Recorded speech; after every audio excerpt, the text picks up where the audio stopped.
Hey guys, my name is X Factor. I hope you're having a great day and excited for some Star Wars Battlefront II multiplayer gameplay. This is the Assault and Theed. And just so you know, I had some complications. It tends to happen to me when I go on events. I get extremely unlucky with whatever computer I set down to, and this one did not disappoint because it trashed all my rounds except for this one. Had some crazy stuff happen.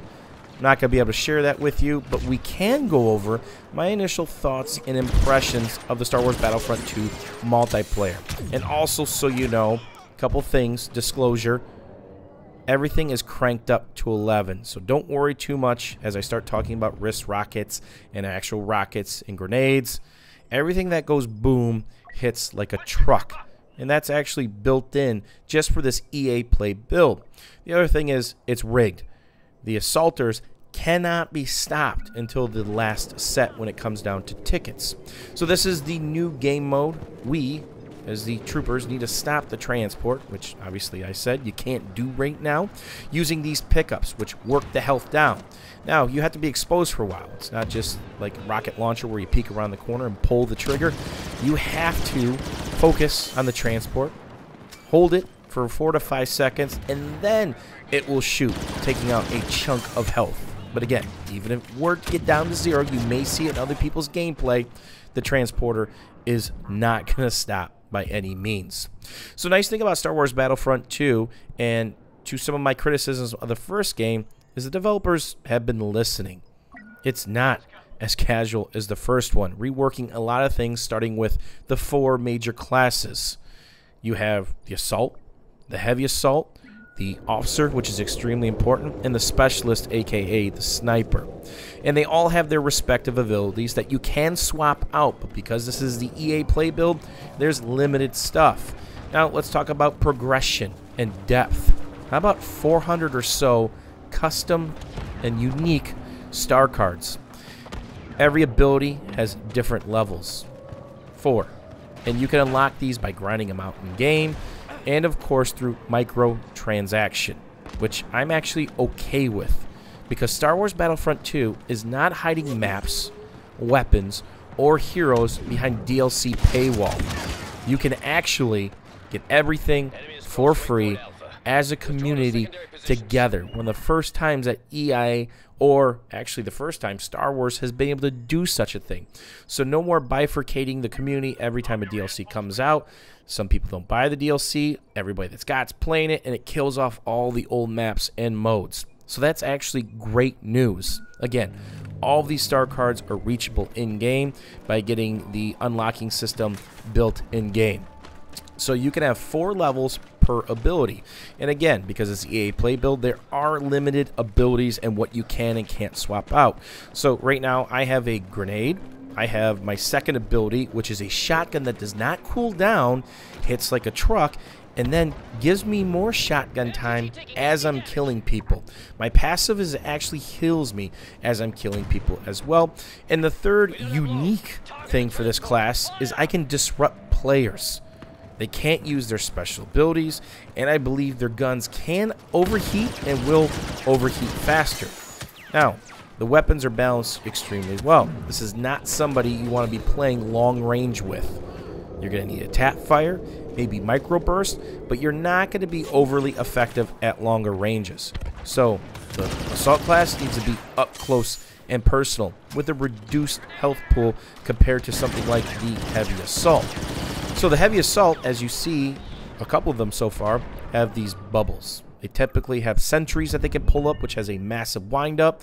There's a limited time you can use it, but it just destroys things, including some of the vehicles that you can pull. Now, they have a much larger health pool in that they have 200 base health. And that's important because the officer actually buffs and heals. He can overheal you and buff you to add 20 plus health, which is extremely important in some of the bigger battles. So whenever the heavy assault goes into turret mode or sentry mode or bubble mode, they have reduced mobility.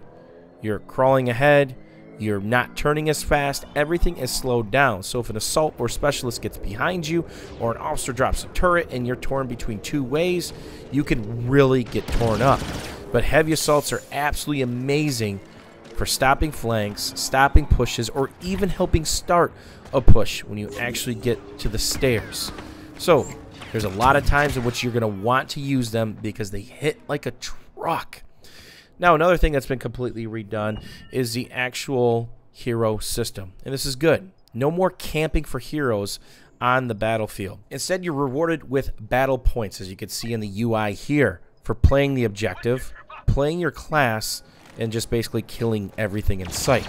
So as you gain points for doing all of those things, you gain a second category of points which can be redeemed when a slot is available. You could be a B2 droid, you could be a jump pack trooper, you could pull a vehicle depending on the map and the mode, and of course you can get the hero. You are limited to having one of each hero, so if somebody pulls Rey and you don't want Han, again because of the EA Play build, there's only 2 heroes per side, you have to wait. Remember how I mentioned everything's cranked up to 11? Well, these battle points most certainly are cranked up to 11.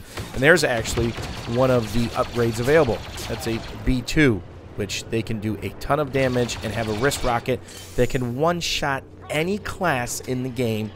Currently, unless they're buff, like a heavy's buffed by an officer, and it has over 200 hit points and is full. So again, this isn't something that I'm going to focus on balance because changes are most certainly coming.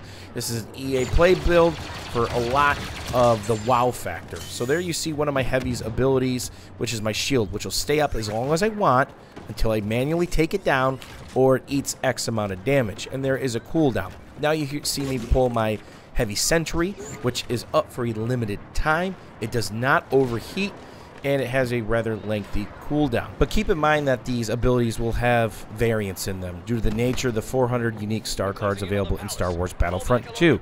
Let's take the heavy sentry for an example. Perhaps I have the max unlock available. It might let me keep that sentry out for an additional 6 or so seconds, with it tearing all the way down to the most basic card available, which might be an extra second to second and a half. And of course, the abilities will be swappable because this is the EA Play build. I believe every class had one swappable ability, but look for more to be there upon the beta and of course game release. Not to mention the weapons. Every class seemed to have 2 different weapons available, including the heavy, which you were able to swap out what type of sentry that you wanted.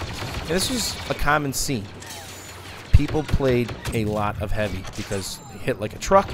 They had a shield, a sentry, a barrage, and of course 200 hit points unbuffed. Officers are extremely important. I played quite a bit. They are a short range and support based class. They can heal and of course overheal by buffing any friendly in the game, including heroes, which is extremely important. So if you see a officer, there might be a yellow circle around him. That means he's doing his supportive dance and trying to heal and buff people. You get tons of points as an officer because you're playing a supportive role, especially if you can trigger your buff or heal on 4 or more players. It's free battle points, but remember, those are cranked up right now because this is a special build. In addition, officers have an auto-tracking anti-infantry base turret, which can be absolutely disgusting, specifically if you're watching a flank or trying to hold the backside of a position. A droid or maybe a trooper would come wheeling around a corner, not have the firepower to combat it, or maybe a couple people walk by, it targets, and it just rips them to shreds. So it's a great complementary ability for the officers, especially if you put it on a flank or watching perhaps a blind spot. Here you see one of the vehicles available, which it's primarily anti-droid at this point, or anti-infantry, but it can do quite a bit of damage to some of your battle point based vehicles, your softer vehicles.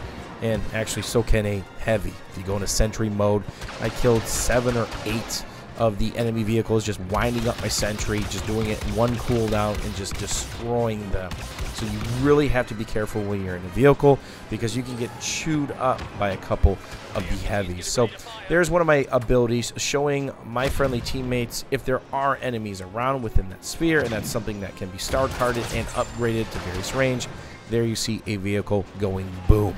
So this guy was a lot of fun. Can't wait till somebody shoots down a fighter of some sort, because it is possible, because there is an ion shot, which obviously is vehicle damage and of course can really tear up infantry as well. So keep that in mind. Very fast, Not so quick as you see the destruction piece as we go to the final set. And obviously, too many people, and I'm about to go to cooldown here, but going to try to get out of dodge. But I get blasted by somebody in the sky. So it's actually something you have to worry about on this map is people bombing from above or strafing from above. It can really mess you up. So where the AT-RT can be a lot of fun, you really have to be careful of your positioning, just like any other vehicle. If you get caught out, you're going to get absolutely destroyed. One thing to note and something I'm going to be keeping my eye on is the input lag. It wasn't in previous builds, but as you guys know, Frostbite is used for Madden, it's used for FIFA, and they update Frostbite together across the board. And one of those games had an update that went across the board that did not like Star Wars Battlefront. It induced massive input lag. It's almost unplayable. The good news is this. The developers know about it. They're on it. But between the update a few days ago to the Frostbite engine and EA Play, they just simply didn't have time to check and crank out a fix. But hopefully by alpha, most certainly by beta, because this cannot ship this way. It feels really, really bad. But something that feels really, really good and a great change that DICE made was flight mechanics. Say goodbye to pre-canned maneuvers. Those are gone. It's up to you. You want to do a barrel roll, you want to start spinning feverishly. As that B2 droid starts spinning feverishly, you're now able to do that. There's no cooldown. You can go to town with full speed control, not to mention the actual ship that you choose is going to have a different min turning radius and of course speed variance there as well, along with their own special abilities.